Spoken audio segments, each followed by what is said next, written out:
사실상 유죄가 확정된 거죠. 대법원 위에는 없습니다. 대법원 판결은 강한 귀속력을 갖고 있습니다. 헌재도 손을 댈 수 없는 겁니다. 선거인의 눈으로 봤다라는 겁니다. 사실상 대법이 유죄를 확정하면서 이제는 형량만 남았습니다. 문제는 조기 대선이 먼저냐 아니면 형량 선고가 먼저냐의 문제입니다. 그런데 다 떠나서 거듭 말씀드리지만 정치권에선 이재명 후보의 대선 후보 출마 자격을 두고 논란이 일고 있습니다. 출마할 자격이 있는가라는 논란인 거죠. 자, 먼저 어제 조희대 대법원장의 이야기부터 들어보시죠.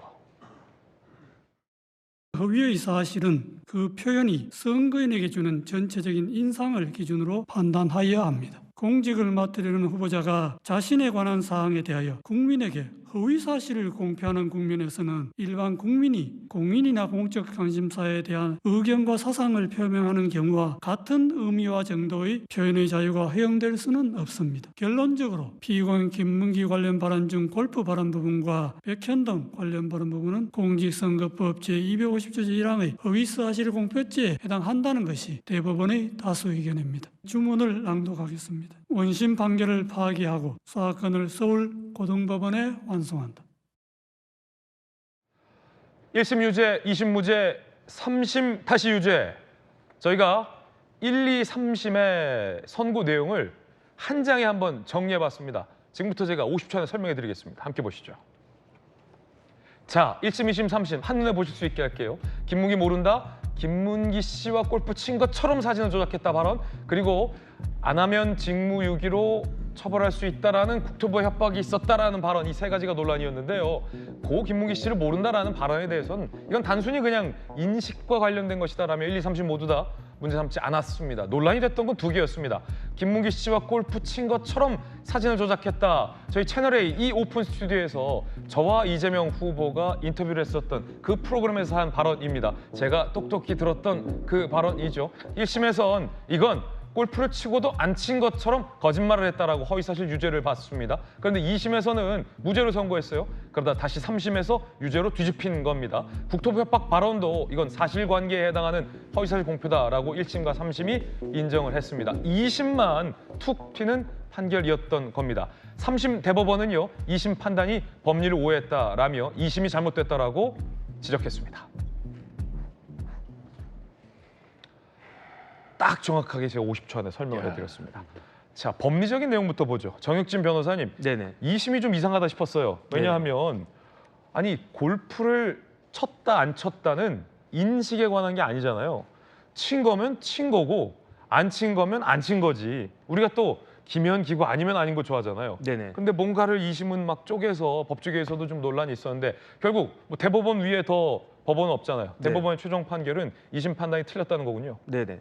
그러니까 이게 그 사실인지 여부도 그렇지만 관점의 측면이 굉장히 큰 문제였거든요. 예컨대 제가 김근식 교수님 만졌어요. 만졌는데 김근식 교수님이 수치심을 느꼈단 말이에요. 그러면 전 뭐라고 이야기하겠습니까? 아, 제가 형님 좋아가지고 이렇게 한번 만진 거예요. 이렇게 이야기하면 저의 그 추행죄가 사라집니까? 그렇지가 않다고요. 그게 이른바 성인지 감수성인데 누구를 기준으로 하는 거냐? 가해자인 정혁진을 기준으로 해서 내가 장난친 거고 내가 좋아서 하는 거다. 그렇게 판단한 게 아니고요. 피해자인 김근식 입장에서 김근식이 수치심을 느꼈으면 범죄란 이야기예요. 그런데 똑같이 이런 여러 가지 것들 예컨대 네. 이재명 대표가 거짓말한 것은 사실입니다. 이재명 후보가 골프 쳤는데 안 쳤다고 그랬어요. 백현동에서 국토부 협박이 전혀 없었음에도 불구하고 협박이 있었다고 그랬습니다. 이건 팩트잖아요. 이거는 이재명 후보도 인정하는 팩트인데 그런데 왜 이재명 후보가 이런 식의 거짓말을 했습니까? 그 이유는 그 목적은 딱 하나예요.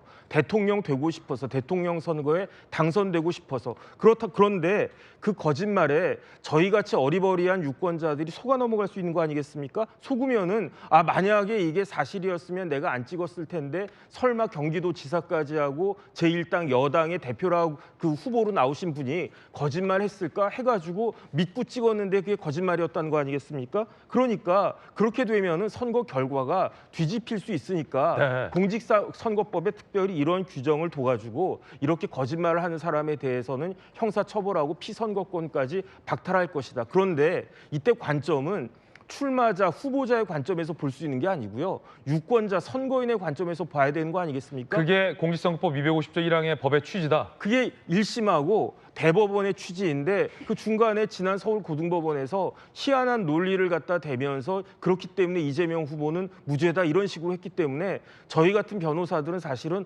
어리버리하고 이게 무슨 말인지 그랬었는데 결국 어제 대법원에서 다시 한번 정확하게 법이 무엇인지 밝혀준 것이다. 저는 그런 생각합니다. 네, 우리 유권자들은 뭐 너무나도 정확하게 아시고 계시고 판단하고 계시죠.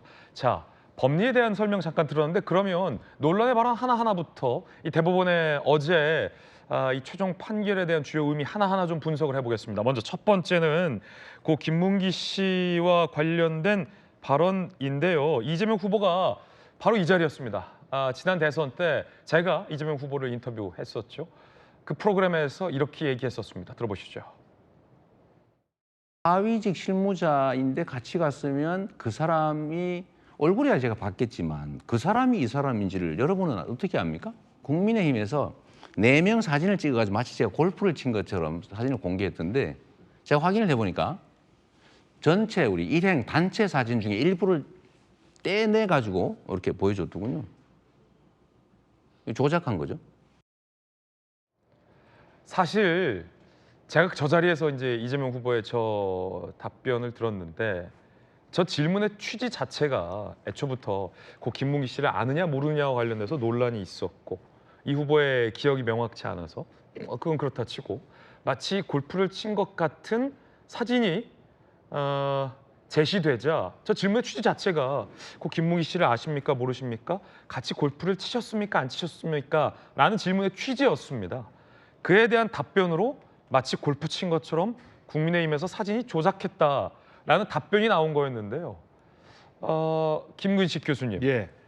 저 답변의 취지는 그러니까 김문기 씨가 골프를 치지 않았다라고 보는 것이 자연스럽고 합당하다. 그렇기 때문에 골프를 치고도 치지 않았다라고 답변한 것은 허위 사실이다, 거짓말이다라고 대법원은 어제 판결을 내린 거군요. 그렇죠. 어제 대법원의 취지도 그런 내용입니다. 그러니까 사진의 일부를 편집해서 제시했기 때문에 조작이라고 주장했던 걸 받아들인 게 2심이었고요. 네. 그래서 조작이라고 말한 것 자체가 허위 사실이 아니라는 거죠. 그러나 이제 어제 대법에서 말한 것은 사진의 일부를 떼어낸 걸 조작이라고 했다는 자신의 본인 평가가 아니라 실제로 그 사진이 조작됐다고 말을 함으로써 유권자들에게 주는 인상. 아까도 대법원에서 나오지 않습니까? 중요한 건 선거인의 인상이 판단 기준이 돼야 된다. 근데 저 때가 한참 골프를 쳤니 안 쳤니 김문기를 아느냐 모르냐 가지고 논란이 심했던 시절이고 그래서 이 김진 앵커가 불러서 물어본 거 아니겠어요? 골프를 쳤습니까? 라고 물어봤을 때 저 사진이 일부를 편집해서 조작했기 때문에 골프를 안 친 거라는 설명으로 유권자들이 판단하는 인상을 준 거라는 거죠. 그러니까 이건 허위 사실에 해당된다고 어제 대법에서는 최종 판결을 한 것으로 보이고요. 이게 이제 아까 정혁진 변호사도 이야기했습니다만 유권자가 공직자 후보를 선출하는 데 있어서 자신이 갖고 있는 정보를 가지고 올바르게 판단하는 게 민주주의고 그게 선거입니다. 그 과정에서 공직선거법상의 허위사실 공표를 처벌할 수 둔 입법 취지는 유권자의 판단을 흐리게 하거나 유권자의 판단을 오도하는 잘못된 허위사실을 이야기할 때는 처벌하게 돼 있는 거거든요.